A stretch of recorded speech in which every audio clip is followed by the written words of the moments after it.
Taking a look at a high school batter, here he is at his initiation. By initiation, I mean the batter is taking his stride, he's taking his load, the front foot has landed and it's just about fully down, his heel's just about fully dropped. And from here on out, he'll be into rotation of the body and the bat into contact. So this is the point just before the body and bat start rotating into contact. It was pointed out to me quite rightly that his bat, particularly if you look in the right-hand picture,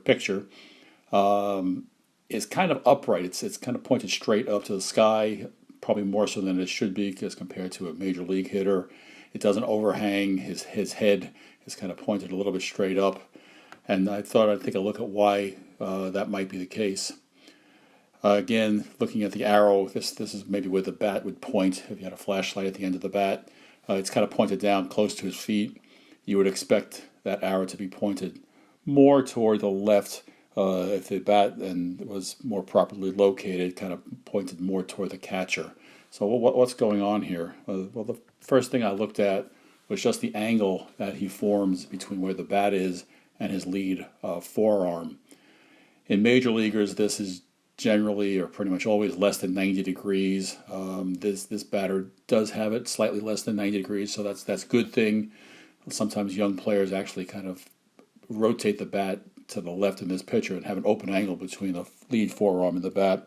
That's not the case here, so that's a good thing. He has a relatively in good position here relative to the front forearm, at least, being that it's somewhat less than 90 degrees.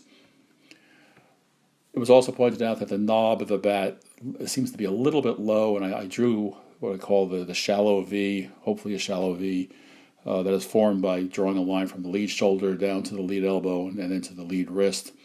You'd like to see a shape that looks something like this. You'd like to see it a little more symmetrical, where the hand, the wrist point, is equal to, maybe even slightly above the shoulder point. So the lead forearm here is a little bit horizontal, and then it'd be interesting to see why I think that is. And so to look at that, I took a look at the view I have of this boy, taken from straight behind him, as he's in a batting cage. I drew on where the spine is in blue and a line which represents the shoulder plane in red.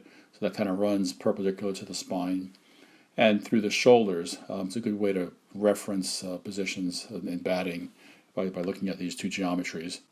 This boy, if you look where the knob of his bat is, that knob is above the red line. That's also a good thing. You see in major leaguers, you don't see that knob drop below the shoulder line. And the shoulder line and the spine, is obviously here, they're angled, so it's a little hard to see from the side. But from the back you can see it. You can see how this knob is above the red line. The lead elbow is about on the red line, so that's pretty good also. So again, why does it appear that the knob is a little low in the side view? Why is the bat not really angling over his head properly? And I believe that's basically because the knob, the yellow dot, is too far away from the spine. There's a fair amount of distance between where that knob is and the spine. He really needs to load back the arms further, such a way that knob is brought back to the left, closer to the spine, but along the red line, in the direction of the red line, kind of like you see here with the blue dot. You want to load the arms back. You don't want to spin the spine. You want to load the arms and shoulders and scapulas back in such a way you can bring that knob closer to the spine. I think Steve Englishby uses the expression that he likes to load against a firm spine. So that's what you want to do here. You don't want to just twist the entire spine to get the knob back and closer to the left side. You want to really load and manipulate the shoulders and scapula such that you are rotating those portions back to bring the knob closer to the spine. Not easy to do always. It takes some practice. Here's Steve Englishby showing that position I just mentioned. You can see with him the yellow dot is pretty close to that spine. Sometimes it can even be at the spine, but it's certainly not way to the right of the spine. You also see it's kind of above the red line also. And you can also see in this picture how his bat just seems like it's more angled over his head as compared to the young batter on the left.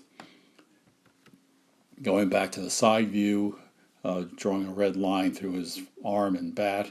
This is where he is right now, but I think if he did load back better, got that back scapula pulled back more, the arm would rotate up along that red plane or along the shoulder plane, raising the knob up, and by just kind of rotating here, I did it in blue, rotating, keeping the angles all the same, but just rotating that knob up from the lead shoulder. The bat then angles much more over the player's head, which is a good thing, points back toward the catcher, which again is a proper way of doing it.